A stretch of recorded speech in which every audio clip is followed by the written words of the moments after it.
नमस्कार दोस्तों, मैं हूँ समृद्धि और मैं आ गई हूँ आशना के नए भाग के साथ। तो देरी ना करते हुए शुरुआत करते हैं आशना के भाग 5 के साथ।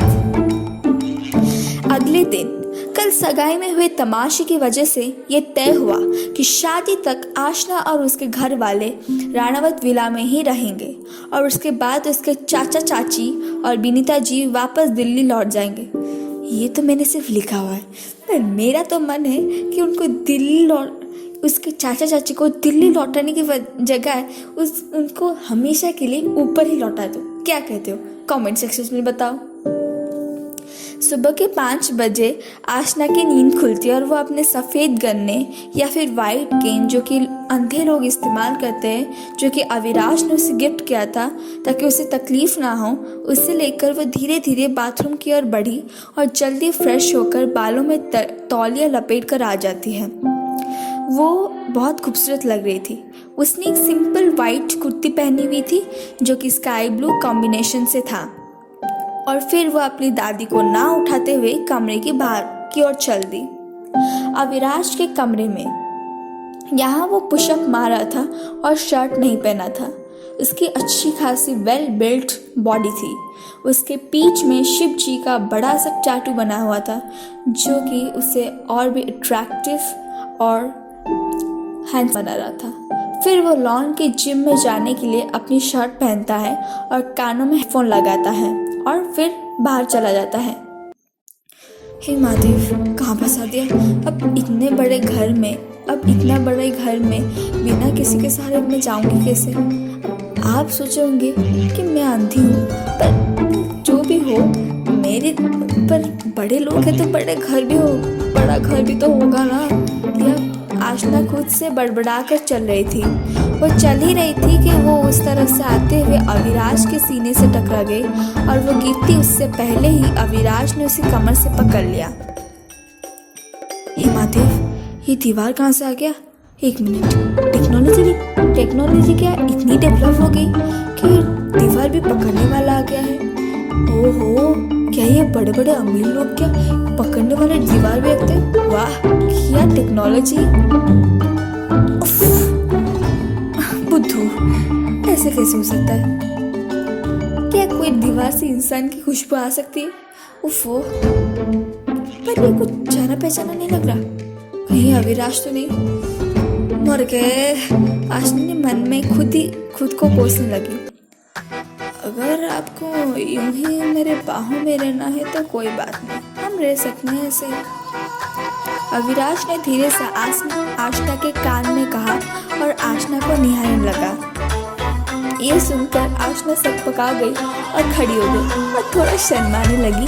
ये देखकर अविराज मुस्कुराने लगा। ओए होए, बड़ा मुस्कुराने लगा हमारा अविराज।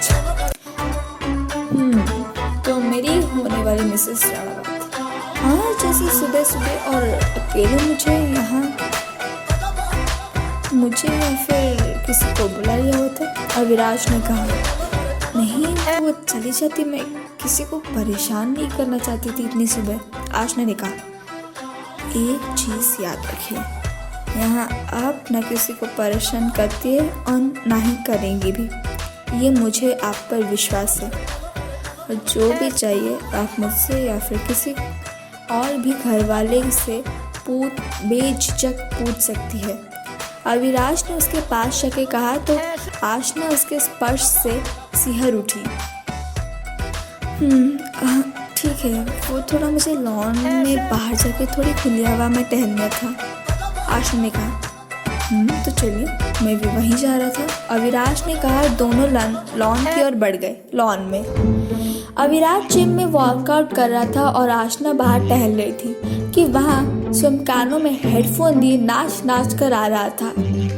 हाँ, पूछने सामने चलता है, एक चुम्मा तो बनता है। स्वयं गाते हुए नाच कर हल्ला मचा रहा था। हल्ला मचाई वाला, ये मेरी और उसका नाम है।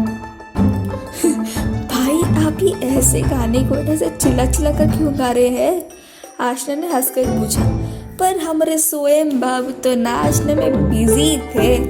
एक चुम्मा तो बनता है। स्वयं ने अपने में ही मस्त गा रहा था कि अविराज उसे पीछे से एक लात मारता है कि वो आशना के पास जाकर गिरता है। ओहो, बेचारा स्वयं। और आप सोच रहे होंगे कि वो आया कैसे, तो भाई हमारे स्वयं बाबू इतने जोर से गा रहे थे, इतने जोर से गा रहे थे कि अविराज को भी उसकी आवाज़ सुनाई थी और वो आ गया। माँ अभी बिहेव कर सर, पगला गया है क्या, या फिर मेरी कमर तोड़ के मुझे जिंदगी भर कुंवारा रखना चाहता है। स्वयं ने अपनी कमर को सहलाकर रोने का नाटक करते हुए कहा तो आशना हंसने लगी और अविराज उसे प्यार से देखने लगा तो स्वयं यह सब देखकर चिढ़ गया।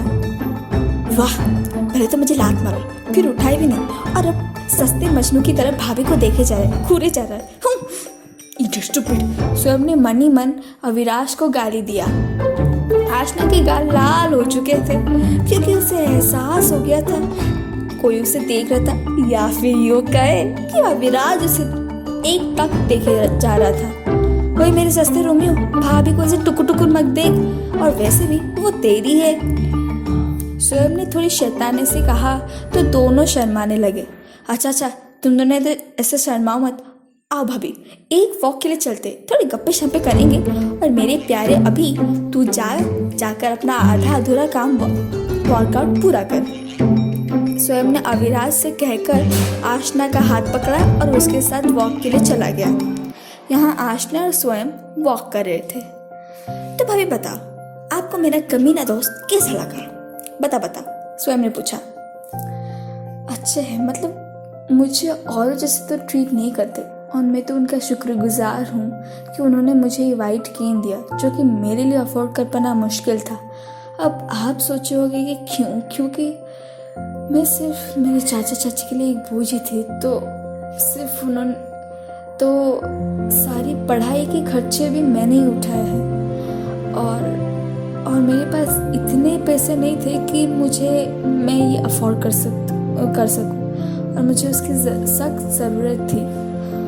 और मुझे लगता है कि वो अगर दिल से अच्छे हैं तो दिखने में भी बहुत अच्छे होंगे। आशना थोड़ा शर्मा कर कहा तो स्वयं हंसने लगा। ओफो भाभी, आप ना बड़ा शर्माती हो। अरे वो इतना हैंडसम है कि लड़कियां उसकी एक झलक के लिए मरती है, और अच्छा, और वो तो सिर्फ आपके लिए है। आपने तो असली अविराज को जाना ही नहीं, जो कि धोखे देने वालों की जिंदगी नर्क कर देता है। स्वयं ने कहा। वैसे आपकी बहन की थोड़ी इंट्रो करवा दीजिए, आशना ने कहा। वो है प्रीशा गोयनका, मेरी बहन, मतलब बड़ी प्यारी, बिल्कुल आपकी जैसी। मुझे हमेशा समझती है, मेरी हर बात सुनती है, और सबसे बड़ी नम्रता से पेश आती है। माँ पापा के जाने के बाद भी उसने हिम्मत नहीं हारी, और अभी लंदन में है। मैं तो कह रहा था कि वो रुक जाए, यहाँ पढ़ाई कर ले राजस्थान में, पर उसको उड़ना था, तो मैं क्यों उसके उड़ान के बीच आता, तो मैंने भी उसे जाने दिया। और अभी कुछ महीने बाद मेरी प्यारी बहन डॉक्टर बन जाएगी, वो भी सिर्फ 21 साल की उम्र में। स्वयं ने बड़े प्यार से अपनी बहन के बारे में कहा। बहुत प्यार करते हैं ना आप उससे? मेरा भी कोई था जो कि मेरा भी ऐसा ही परवाह करता था, भाई तो नहीं पर कोई और। आशना ने अपनी सोच में डूबकर कहा। कौन था वो? स्वयं ने उत्सुकता से पूछा। था कोई जो कि हमेशा मुझे कहता, हाशी तुम ऊपर उड़ना और मैं तुम्हारे साथ हमेशा रहूँगा। अगर कोई तुम्हें एक खरोश तक पहुँचाए तो वो मुझसे नहीं बचेगा।